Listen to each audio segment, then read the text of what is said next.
Hoje, o nosso tema é envelhecimento do controle postural e quedas.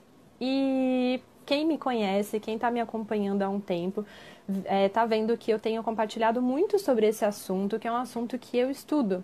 É um assunto que eu me dedico há alguns anos e é sensacional, gente. A gente trabalhar com controle motor, a gente estudar controle postural, faz toda a diferença em qualquer área que a gente for seguir, principalmente na nossa área da gerontologia.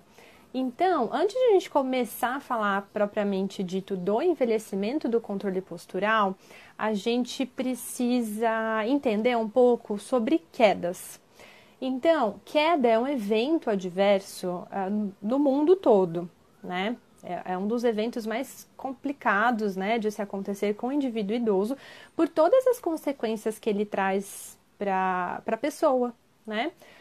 Eu não vou entrar em detalhes sobre o que uma queda pode acontecer, mas desde uma fratura, né, de colo de fêmur clássica, até um TCE, desenvolvimento de alguns hematomas subdurais e pode levar até a morte. Então, são consequências bem sérias que uma queda pode trazer para o idoso, sem contar toda a questão de perda de funcionalidade, perda de autonomia que vem por trás de tudo isso que pode acontecer. Então, a Organização Mundial da Saúde, ela diz que os idosos acima de 65 anos, eles podem sofrer entre 28 a 35% deles, né, podem cair pelo menos uma vez ao ano. E desses, né, que caem pelo menos uma vez ao ano, cerca de 30% deles acabam tendo quedas recorrentes. Então, isso é um dado bastante relevante. Fora isso, a gente tem que idosos em instituições de longa permanência para idosos, em ILPIs, eles têm ainda essa taxa aumentada, de 30% a 50% desses indivíduos pode cair pelo menos uma vez ao ano. E é interessante porque teve até as meninas da equipe Reformar, não sei quem tem acompanhado o trabalho delas, elas postaram ontem, né, sobre essa questão que o idoso ele é considerado caidor quando ele cai pelo menos duas vezes. Então, se ele apresentou duas ou mais quedas no último ano, ele é considerado caidor. E o que a gente vê na literatura é uma controvérsia, porque o idoso caiu uma vez no último ano, a gente já pode considerar esse idoso caidor, independente de como foi essa queda. E aí, assim que a gente determina que a gente dá essa nomenclatura de idoso caidor, a gente consegue dividir o idoso caidor em dois tipos. O idoso caidor simples, a gente não consegue traduzir de uma forma, né? Porque em inglês é single fallers. Então, um caidor único, né? Caidor simples. E que apresentou uma queda somente no último ano, e o caidor recorrente, que é aquele que apresentou de duas ou mais quedas. Então, independentemente do tipo de queda que esse idoso vai apresentar, ele é caidor. Vale a gente ressaltar aqui a definição ampla de queda, que eu não sei se todos vocês aqui conhecem, quem é da área da gerontologia provavelmente vai conhecer, mas a definição de queda, ela é muito mais ampla do que a queda ao chão. Então, muitas pessoas, quando fala queda, pensa que é aquela queda que a gente vai encontrar idoso caído, apenas no chão, e não. A definição bonita, conceitual, né, na literatura que a gente encontra queda é todo deslocamento não intencional do corpo para um nível inferior àquele que a pessoa estava anteriormente, com incapacidade de correção em tempo hábil, mesmo que isso não seja uma queda ao chão. Então, se um idoso ele levantou da cadeira e vai tentar trocar um passo e ele caiu sentado na cadeira, isso é uma queda. Se o idoso ele está andando e ele tropeçou, escorregou, desequilibrou por algum motivo e precisou apoiar na parede, por exemplo, isso é considerado queda porque ele foi para um nível inferior. E aí a gente tem esse conceito amplo, então os pacientes, os idosos que tropeçam muito, precisam apoiar na parede, que levantam, caem sentado, vai levantar da cama e cai sentado na cama, enfim, todos esses episódios de deslocamento para um nível inferior é considerado queda. E muitas vezes nós fisioterapeutas e nós fisioterapeutas que trabalhamos com idosos, a gente negligencia um pouco essa definição, porque a gente chega na casa do paciente e pergunta: o senhor caiu alguma vez no último ano? E ele vai pensar e vai falar: não, não caí. E aí a gente só anota lá, nenhuma queda. Ele não tem histórico de queda, porque a gente não explicou o conceito de queda. Eu costumo fazer o seguinte: após essa pergunta eu sempre dou alguns exemplos. Mas o senhor costuma tropeçar, costuma levantar da cadeira ou da cama, tem algum desequilíbrio e acaba sentando novamente. Então tudo isso vai me trazer informações para eu ter uma noção do que está acontecendo. Pensando nessa definição da queda, né, ampla, a gente tem que queda, ela é multifatorial. Se a queda ela é multifatorial, a gente tem muitos fatores que podem ser risco para que ela aconteça. Na literatura, a gente tem 3 principais grupos, né, de fatores de risco para quedas, que são os fatores intrínsecos, os extrínsecos e os comportamentais. Hoje, eu vou focar nos fatores intrínsecos, especificamente no fator intrínseco chamado controle postural. Então, a gente vai falar o que acontece com o envelhecimento no controle postural, que vai proporcionar algumas alterações e vai diferenciar o indivíduo idoso do indivíduo jovem. E aí a gente vai compreender somente com as alterações fisiológicas o que pode acontecer nesse equilíbrio, nesse controle postural, que vai favorecer a ocorrência de quedas. Então, vale ressaltar um outro ponto aqui, que não é normal cair depois dos 60 anos. Existem essas alterações que acontecem com o nosso corpo, que favorecem a ocorrência da queda, mas a queda não é normal, ela não deve ser normal.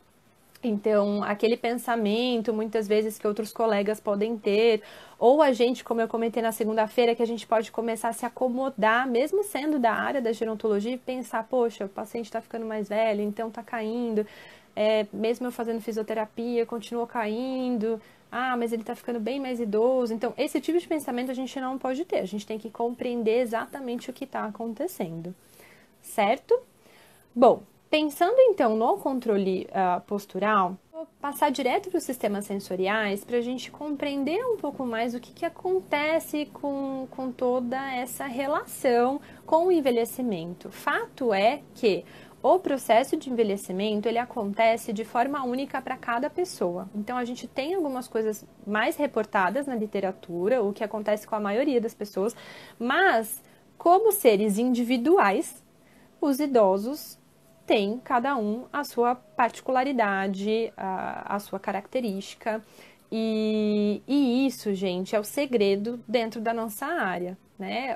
Eu bato muito nessa tecla, muitos colegas batem nessa tecla também. Não existe receita de bolo, não tem como a gente encurtar caminhos. Tem como a gente identificar o que é melhor, o que tem mais evidência, o que a gente vai fazer que vai funcionar mais, mas não tem como a gente querer ficar encurtando, porque o caminho mais curto pode ser o caminho que a gente não vai resolver o problema do nosso paciente. Então, vamos lá para o sistema visual. Então, em relação ao sistema visual, o que a gente tem descrito que acontece com o envelhecimento? Então, como a gente conversou na segunda-feira, o sistema visual ele nos dá a referência espacial de verticalidade, principalmente. Então, essa referência, ela vai ser perdida com o passar dos anos, principalmente por aumentar o limiar visual, que é o aumento da necessidade de iluminação nos ambientes. Então, a visão do idoso, ele precisa de mais luz, mais iluminação, para poder ter uma definição do que ele está enxergando. Existe a diminuição da acuidade visual, existe a diminuição do campo visual também e diminuição da sensibilidade ao contraste. Então, tudo isso modifica a percepção que o idoso vai ter dos contornos dos objetos e a sensação de profundidade, o quanto mais próximo ou mais longe esse objeto está do indivíduo. Então, eu não sei quantas de vocês teve a oportunidade de ver meu feed hoje, mas eu já adiantei e fiz um post só sobre o que o sistema visual contribui para o controle postural do idoso. Coloquei essas alterações lá e coloquei até algumas aplicações práticas, porque quem trabalha em gerontologia sabe muito bem que uma das formas de a gente prevenir quedas é a gente orientar o idoso que ele tem que ter todos os ambientes na casa dele bem iluminados. E uma das coisas é que quando ele levanta no meio da noite para ir até o banheiro e tudo mais, a gente orienta ele ter uma luz, um interruptor ou uma, um abajur, enfim, para que ele possa ligar essa luz e melhore, né, a visão dele. Mas a gente tem que compreender o porquê de tudo isso. Então, essa necessidade é fisiológica. Há esse aumento do limiar visual e essas perdas de campo visual, né, de acuidade. Então, a necessidade de manter uma iluminação maior é por conta disso. Então, se o próprio sistema do idoso fisiologicamente perde essas capacidades, eu preciso minimizar os riscos, porque o risco ele já está existindo. Então, quanto mais eu minimizar esses riscos, melhor vai ser e melhor eu vou prevenir a ocorrência de algum acidente, certo? Eu estou falando só de envelhecimento fisiológico, mas a gente sabe que o indivíduo idoso, ele carrega com ele uma história, né? E carrega com ele um histórico de doenças, muitas vezes. E o que acontece com muitos idosos é a presença de uma catarata, se ele tiver algum problema na retina, algum problema periférico, se ele tiver uma diabetes descompensada, isso vai poder trazer para ele uma neuropatia periférica e pode atingir me fugiu até a palavra, toda a inervação ali da visão propriamente dita, então ele pode ter perda ali visual por conta disso, e se ele carregar com ele esse histórico de doenças, de patologias visuais que afetam a visão de alguma forma, ele vai estar mais prejudicado ainda. E a gente sabe que no Brasil os nossos idosos têm envelhecido com a presença de muitas patologias. Eles não envelhecem de uma forma muito saudável. Então, o nosso papel... A Lara acabou de gritar. O nosso papel enquanto fisioterapeutas e profissionais da saúde é de favorecer e proporcionar a prevenção nas diversas áreas. Bom... vamos seguindo, eu tô com um roteiro aqui para eu não perder nenhuma informação. Uma coisa bastante importante, que eu até deixei aqui bem sinalizado para eu não esquecer de falar para vocês, é em relação, dentro desses exemplos práticos que eu coloquei no post hoje no feed, eu coloquei sobre a importância não só da luz, mas dos objetos espalhados. Então, o objeto espalhado pela sala, né, casa dos idosos que tem netinhos, bisnetos, enfim, e tem esses brinquedos... O risco não é só de ele tropeçar nesse objeto, mas o risco é de ele não perceber o objeto porque ele não tem essa definição do contorno de um objeto. Ou ele não saber em que posição está esse objeto por não ter essa sensação de profundidade. Além disso, a questão dos móveis também, móveis que ficam no meio do caminho, em ambientes, né, espaços na casa, incômodos de circulação. Aqui eu posso dar até um exemplo da minha avó, que ela teve uma queda 1 ano atrás, em agosto do ano passado. Ela mora sozinha e essa queda, ela aconteceu próxima de um aparador que ela deixa bem... É um apartamento pequeno, então aqui tem os quartos, tem os 2 quartos, o banheiro, e aí é um corredorzinho, e aqui é o corredor que vai para cozinha. E nesse corredor que ela deixava um aparador. Diz ela pra gente, enfim, isso muitos pacientes relatam, que ela não sabe como, mas quando ela viu, ela já estava no chão. A nossa hipótese é que ela possa ter esbarrado nesse aparador e ela estava de chinelo também. Na verdade, era uma sandália que era aberta atrás, tipo um tamanco. Não sei nem se se usa mais esse nome, né, de tamanco, mas era uma sandália aberta com um saltinho. E na hora que ela teve um desequilíbrio, o pé dela foi para fora do sapato, né, dessa sandália, e ela acabou indo ao chão. Teve uma fratura num quadril já com uma prótese prévia de uma outra queda. Então, hoje ela ela está com algumas limitações, mas está super funcional e tá deambulando, enfim. Mas por que eu dei esse exemplo dela? Porque os móveis que ficam em ambientes de circulação, eles, quando a gente fala de sistema visual, não é só a questão de esbarrar e encostar, mas é a questão que muitas vezes, como o idoso não tem essa capacidade de detectar a profundidade exatamente de objetos, isso pode ser um confundidor para ele. Então, ele pode receber informação visual de que o objeto está um pouco mais distante e está mais próximo. E aí ele não percebe e acaba esbarrando. E aí, depois disso, vem toda uma consequência em relação a essa queda. E aí, gente, eu vou fazer um parêntese muito importante aqui, porque quando o assunto é queda, a gente sabe, né, nós fisioterapeutas, principalmente que atuamos em gerontologia, nós sabemos que precisamos fazer a prevenção.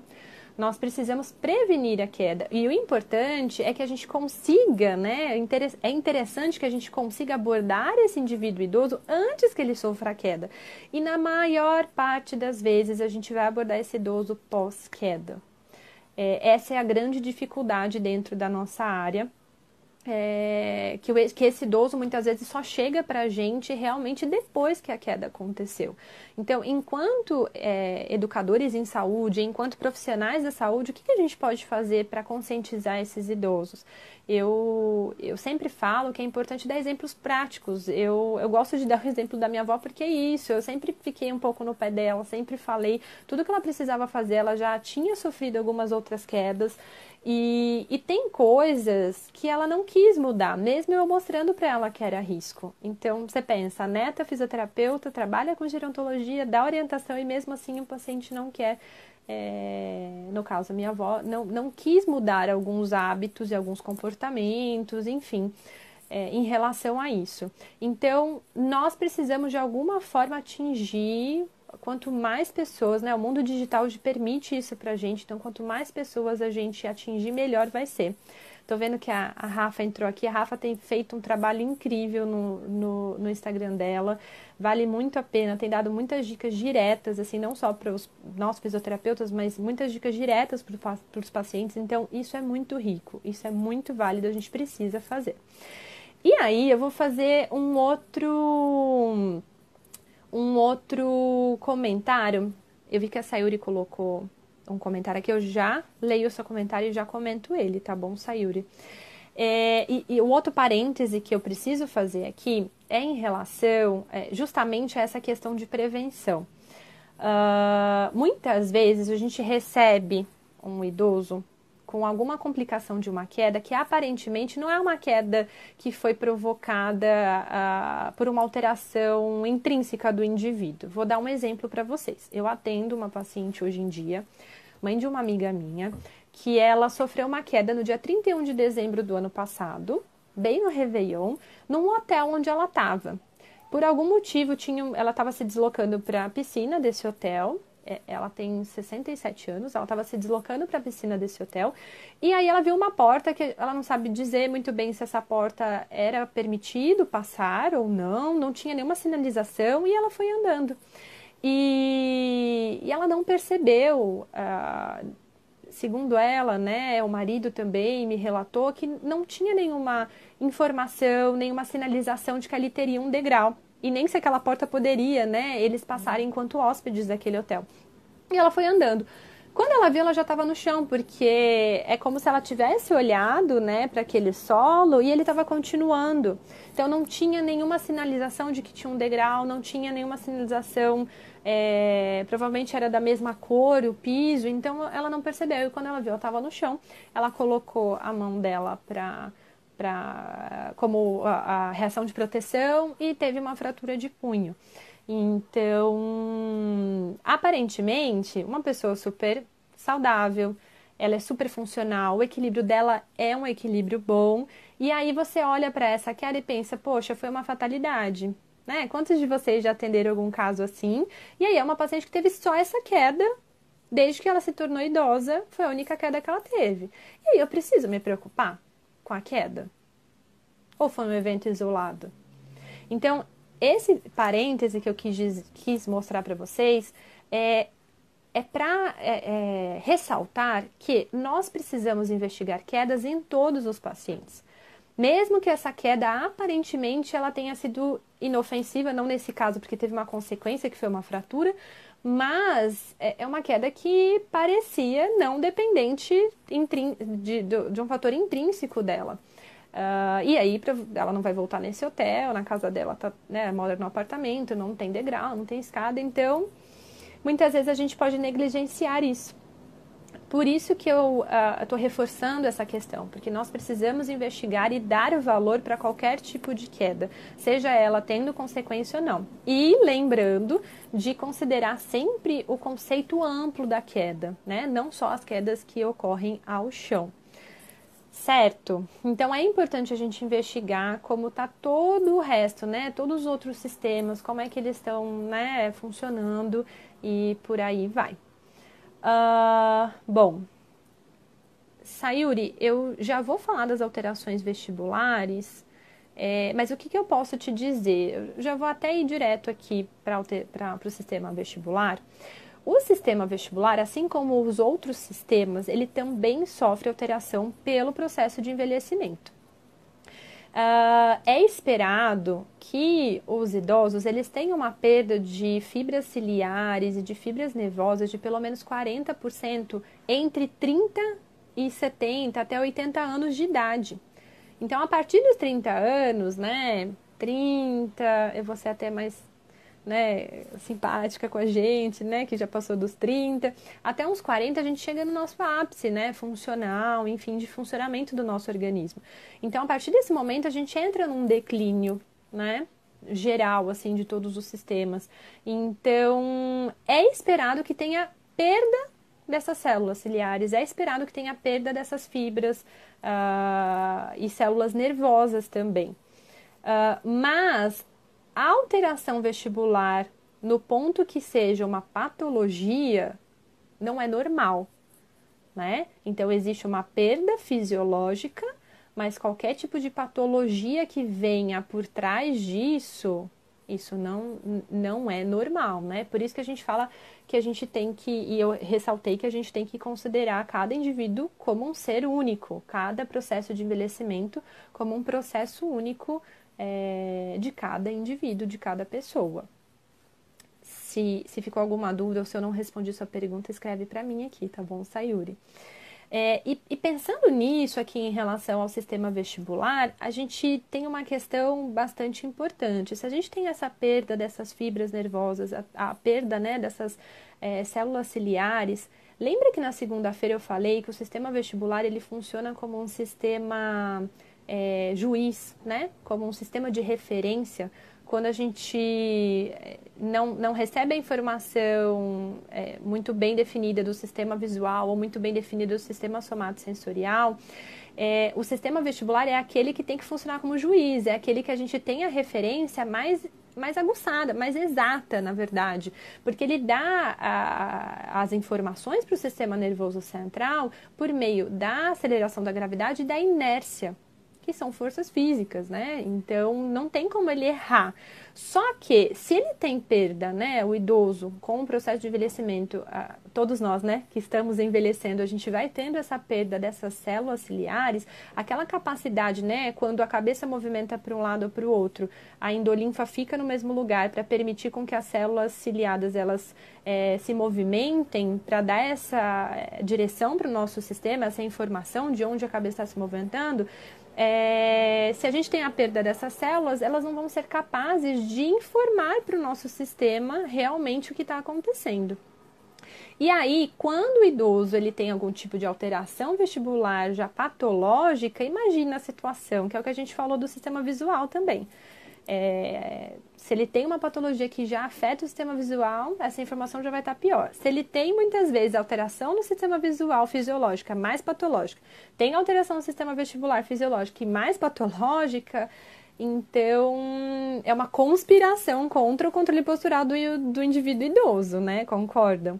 É bastante, assim, complicado se a gente parar para pensar, porque tudo corrobora, né? Tudo facilita para a ocorrência da queda. Então, aí que entra nós, enquanto profissionais, que vamos identificar todas essas alterações e vamos atuar no que for necessário, tá bom? Bom, passando para o sistema, deixa eu ver nosso horário. Passando para o sistema somatosensorial, então a gente tem uma série de coisas acontecendo também. E adivinhem, a perda também no sistema somatosensorial. É até um pouco assim triste, né? Quando a gente começa a ler todas essas alterações fisiológicas acontecendo. Então, dentro dos principais pontos dali do sistema somatosensorial, a gente tem uma perda de sensibilidade tátil considerável com o envelhecimento. A gente tem perda de receptores e perda de fibras sensoriais. E aí, vamos tentar lembrar um pouquinho daqueles 4 principais receptores, né, que mandam informação do nosso sistema somatosensorial para o sistema nervoso central. O que acontece com cada um deles? Se a gente falou que tem perda de fibras sensoriais, perda de receptores, os receptores epiteliais e receptores articulares, como que eles vão estar funcionando no indivíduo idoso? Pensando só no envelhecimento fisiológico, como a gente está falando aqui. Ele vai ter muito menos receptores para poder identificar onde cada articulação está no espaço, né? Onde está cada articulação. Ele vai perder. Então, ele vai perder um pouco dessa informação sendo chegada lá para o sistema nervoso central. Quando a gente pensa nos receptores epiteliais, então, dentro da sensibilidade tátil, né, que a gente está falando, principalmente quando eu falei para vocês daqueles receptores em região plantar, eles são perdidos também. Fibras sensoriais ali são perdidas. Então, vocês acham, né, que dentro de uma alteração de centro de pressão, o sistema somatosensorial vai ser capaz de identificar alguma alteração ali bem precisa para informar o sistema nervoso central do que está acontecendo, para que o sistema motor responda com alguma estratégia ou com alguma contração e ativação de sinergia muscular? Pessoal, o buraco é bem mais embaixo, né, com os idosos. Então, essa perda, ela é real, acontece. Como eu falei para vocês, o exemplo da diabetes descompensada, quantos idosos que vocês conhecem ou que vocês atendem, né, que são seus pacientes que têm diabetes? E que é aquela diabetes difícil de controlar. São idosos que muito provavelmente vão evoluir para uma neuropatia periférica. Imagina essa perda que ele já tem fisiológica somada a essas alterações da diabetes. Então, é muito importante que a gente identifique todas essas alterações. Passando então para o fuso muscular e para o órgão tendinoso de Golgi, que são outros 2 sensores, né, dentro do sistema somatosensorial. O fuso muscular, ele é composto por fibras musculares especiais. Com o envelhecimento, há perda de fibras musculares como um todo. É esperado, mais ou menos, eu até deixei aqui para eu não... eu nem marquei a porcentagem assim, de perda, mas há uma perda significativa de fibras musculares com o envelhecimento, principalmente daquelas fibras de contração rápida. A perda delas é muito mais acelerada do que as fibras de contração lenta, por exemplo. E aí, como o fuso ele é constituído, né, de fibras musculares, há uma perda também na capacidade que o sistema somatosensorial vai ter de informar as variações no comprimento do músculo. Então, enquanto a gente está fazendo algum tipo de contração, alguma coisa, na hora que a gente contrai o músculo, ele vai reduzir o comprimento dele, né?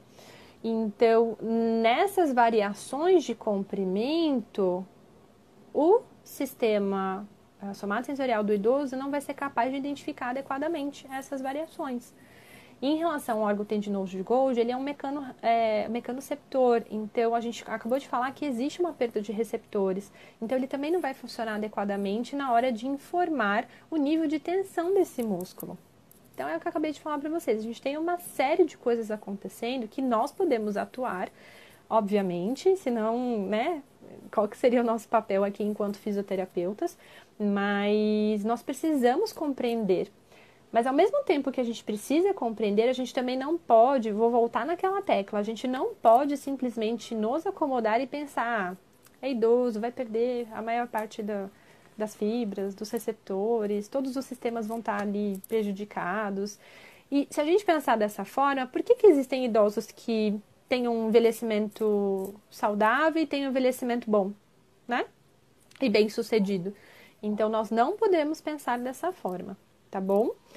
Além disso, no sistema musculoesquelético como um todo, a gente tem uma perda importante também entre 30 e 80 anos de idade, que é, né, nesse período, né, que a gente chega no nosso ápice e começa a ter essas perdas, a gente perde cerca de 40% de força muscular. Há uma redução no volume do músculo, há redução na resistência, então são todos fatores também a serem considerados. Apesar, outro parêntese aqui, que tem muito idoso, né? Muito melhor do que muita gente da nossa faixa de idade, né? Para quem tá na casa dos 30, assim como eu, já passou, na verdade, dos 30. Então, nós podemos dar condições para o nosso corpo envelhecer de uma forma melhor. E nós, fisioterapeutas, podemos favorecer o envelhecimento super saudável do nosso paciente, né? Bom, existe também uma perda de unidades motoras e também alterações na junção neuromuscular. Tudo que vai colaborar para que esse controle postural ele não seja exatamente igual ao que é durante a nossa juventude, né? Então, o controle postural de adultos jovens é completamente diferente, não completamente, mas tem muitas diferenças do controle postural de um indivíduo idoso. Em relação à amplitude de movimento, há diminuição de flexibilidade também nos idosos. E há uma questão bastante importante, também deixei anotado para não esquecer, que é a relação que os idosos eles têm uma perda de força muscular mais acentuada em membros inferiores. E há essa redução de amplitude de movimento também concentrada nessa região de membros inferiores também. Então, pensem comigo, as detecções de deslocamento do centro de pressão, elas vão estar bem aguçadas em perturbações que o idoso pode sofrer. Então, ele teve alguma perturbação no equilíbrio dele, ele vai ser capaz de acionar a estratégia que a gente comentou na segunda-feira de tornozelo, por exemplo. Eu sei que eu vou falar na sexta-feira sobre os ajustes posturais, mas hoje a gente já vai dar uma pincelada. Porque dentro desses ajustes, né, a estratégia de tornozelo é um ajuste compensatório que todos nós podemos ter quando a gente percebe algum deslocamento, o nosso corpo, né, percebe algum deslocamento ali do centro de pressão e ele ativa a sinergia distal-proximal. Se a gente estiver numa posição estática, enfim, parados em pé, e a gente tem qualquer tipo de perturbação no nosso corpo, a gente vai ter sempre uma ativação sinérgica ali de musculatura de tornozelo, quadril e tronco. Sempre nessa direção quando a gente aciona, né, essa estratégia do tornozelo. Nos idosos, há uma latência para isso. Então, além de tudo que eu falei para vocês do sistema musculoesquelético, né, das perdas de força, perda de volume, de resistência, de fibras musculares, há essa perda, essa latência na hora de ativação do músculo. E não é só ativação de um músculo específico, é uma alteração na sinergia adequada. Muitos idosos tendem a contrair a musculatura agonista e antagonista ao mesmo tempo. Para quem não é da área, que eu vi que tem algumas pessoas queridas aqui que não são fisioterapeutas, enfim, nem profissionais da saúde, os músculos agonistas são aqueles músculos que estão contraindo para o movimento específico. Então, se eu preciso dobrar o meu braço, né, o meu antebraço aqui, o músculo que vai contrair é o músculo bíceps braquial. E o músculo antagonista é um músculo que faz o movimento contrário dele, que é, no caso, a extensão do antebraço, que é o tríceps sural. Então, enquanto um contrai, o outro tem que relaxar. E nos idosos, o que acontece é que ele contrai os músculos agonistas e ele não relaxa os antagonistas. Então, ele tem ali um conflito acontecendo entre essa musculatura, e o que faz com que, em uma perturbação, eles possam ficar mais rígidos.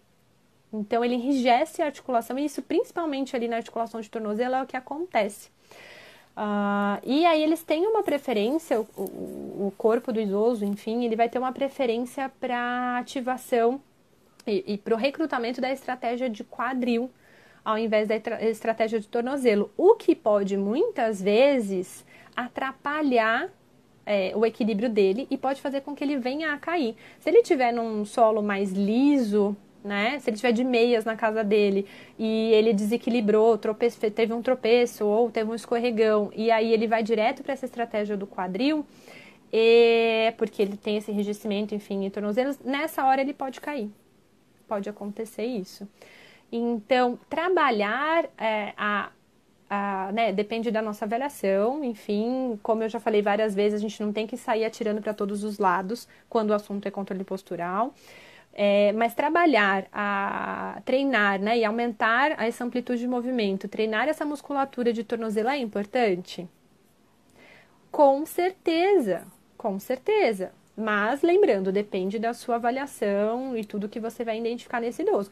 Mas é muito importante, né, reconhecer em qual momento o idoso não está tendo essa resposta, então isso é bastante importante. Deixa eu ver se eu não esqueci nada para falar para vocês aqui.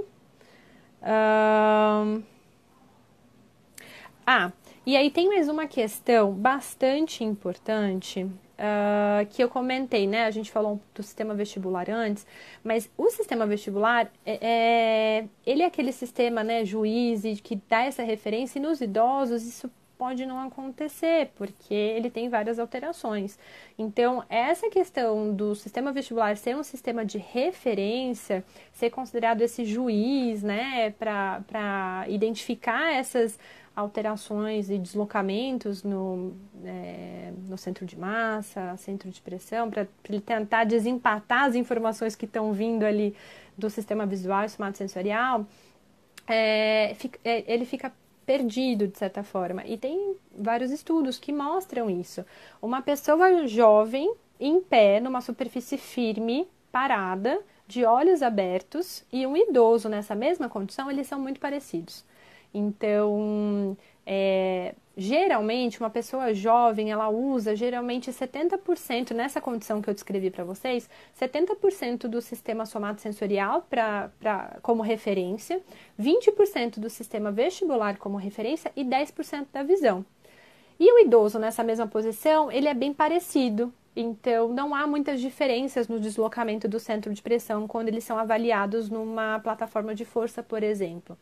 Mas, a partir do momento que a gente vai para a condição mais difícil, que é a condição numa superfície instável ou numa superfície móvel, que geralmente a plataforma fica fazendo esse movimento, e a gente pede para o indivíduo fechar os olhos, então a gente tirou a acurácia ali, né? A gente inacurou,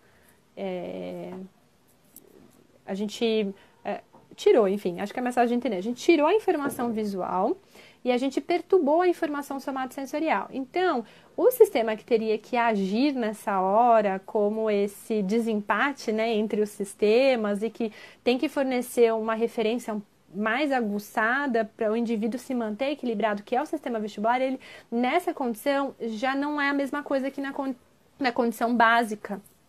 Então, nos idosos, quando eles ficam nessa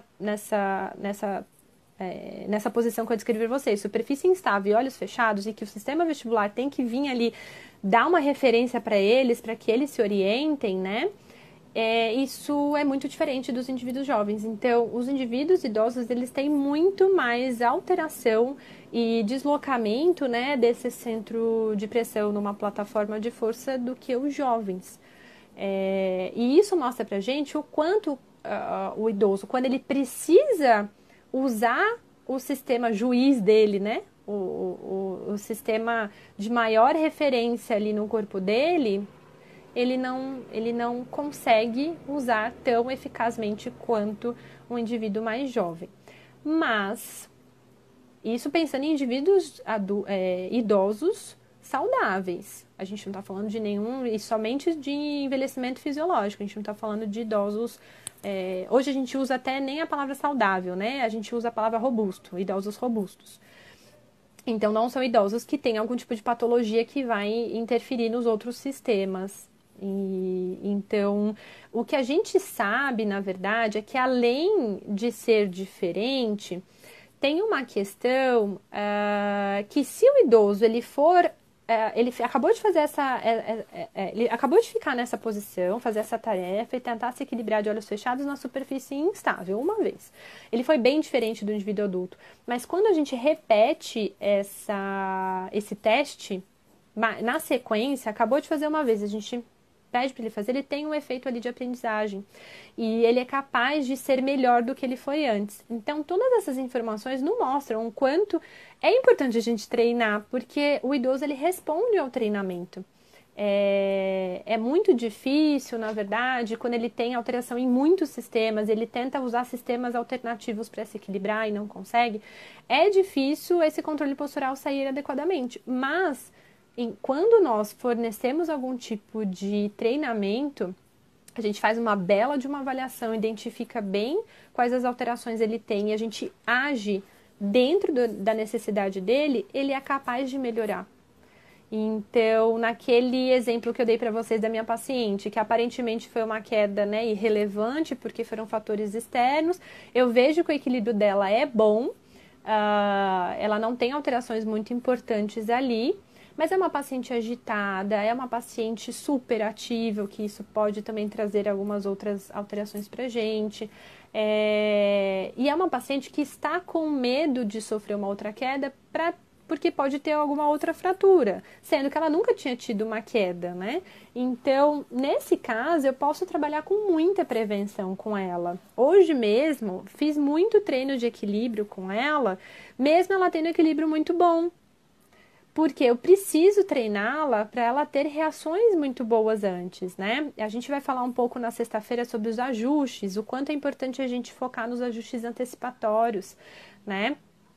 O que a gente tem descrito, também dando uma prévia, né, para sexta-feira, a gente tem algumas coisas descritas na literatura, que quando a gente precisa fazer atividades funcionais, erguer o braço, tentar alcançar alguma coisa no armário, carregar um peso, com o tempo isso também vai tendo alterações, porque o movimento que eu preciso fazer é levantar o braço para alcançar alguma coisa na minha estante que está aqui atrás de vocês. Nesse momento, o meu corpo já tem pré-programações existentes, já tem, né, ao longo da minha vida, tantas vezes que eu fiz isso, ele já aprendeu a se pré-programar para isso. Mas no idoso, e aí, só voltando, né, o nosso corpo ele já se pré-programa, a gente tem músculos que são ativados antes do movimento acontecer, e aí eu vou com o meu braço para alcançar alguma coisa no armário, e aí o músculo do meu braço tem que agir para que eu alcance o objeto que eu quero alcançar. No idoso, como eu falei das sinergias para vocês, ele muitas vezes ele não ativa essa musculatura antecipatória. E aí na hora que ele vai fazer o movimento, o músculo do braço dele, que vai ser o músculo movedor, né, que vai fazer o movimento para ele, é ativado antes. E aí não dá tempo de ele se antecipar. O que acontece? Nossa, até puxei o fio aqui. Ele cai, ele pode cair. Então, é muito importante a gente considerar todas essas questões. Eu vou olhar mais uma vez a hora que eu tô me empolgando hoje. E pode ser que... Não, ainda temos 10 minutos. Que eu termine aqui, nem dê tempo de encerrar. Então, basicamente era isso que eu queria trazer para vocês. Eu me empolguei muito, eu acho que das 3 lives... A de sexta-feira vai ser muito especial, mas essa aqui, de a gente discutir e realmente ver o que acontece com o envelhecimento em cada sistema, em cada ponto ali do controle postural é muito importante.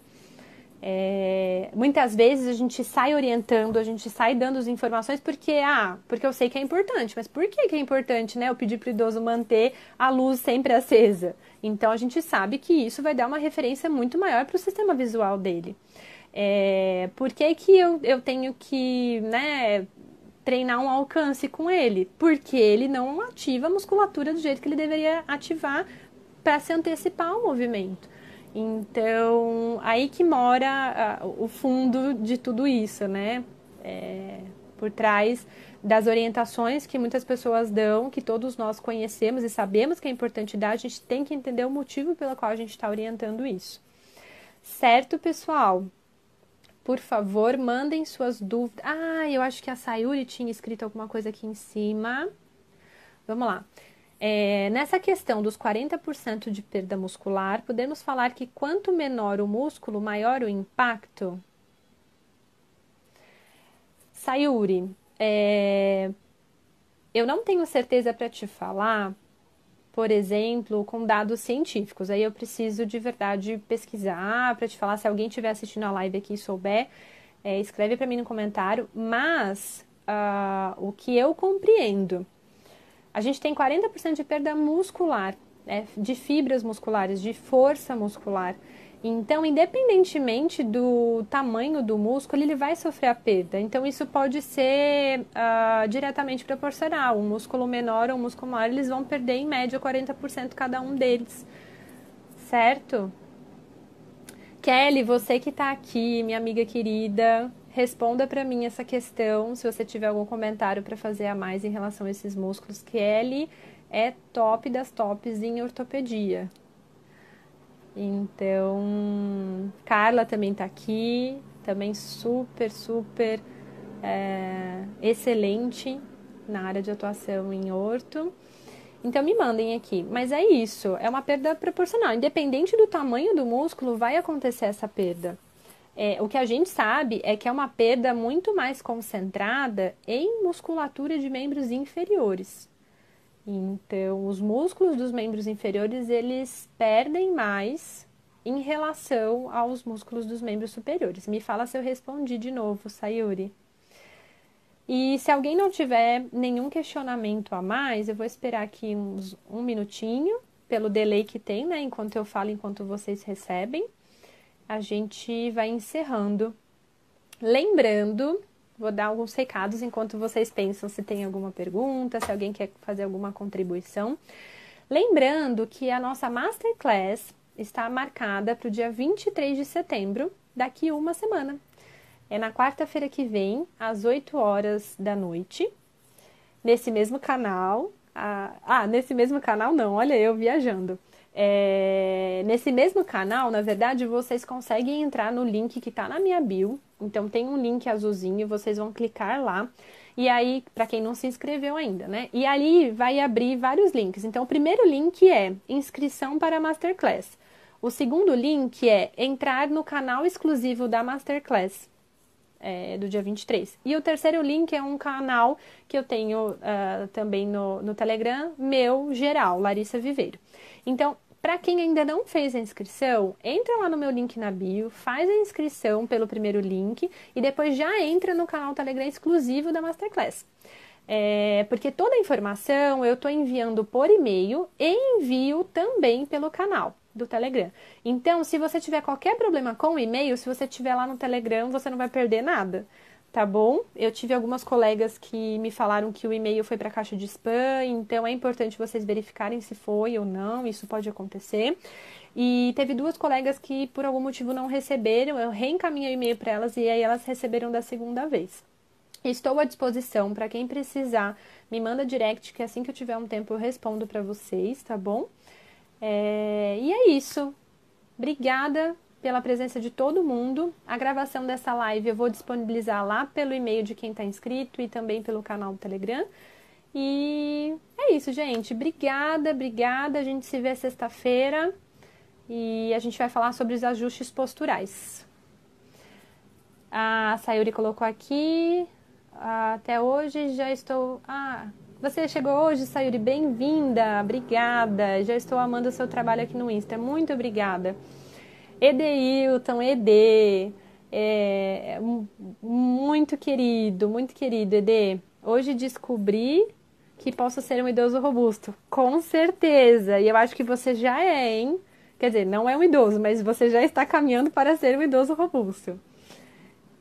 Flávia, parabéns pelo conteúdo das lives, excelente, muito obrigada, gente, obrigada a todo mundo, Alba, obrigada, Ivonete, obrigada, gente, Acho que agora é melhor eu ir encerrando, senão eu vou perder a gravação. Então é isso. Tenha um ótimo final de quarta-feira. A gente se vê na sexta e amanhã eu mando todo o conteúdo para vocês. Tá bom? Gi, obrigada também, viu? Kelly, querida, obrigada. Muito especial você estar aqui. Gente, é isso. Uma ótima noite. Até sexta-feira.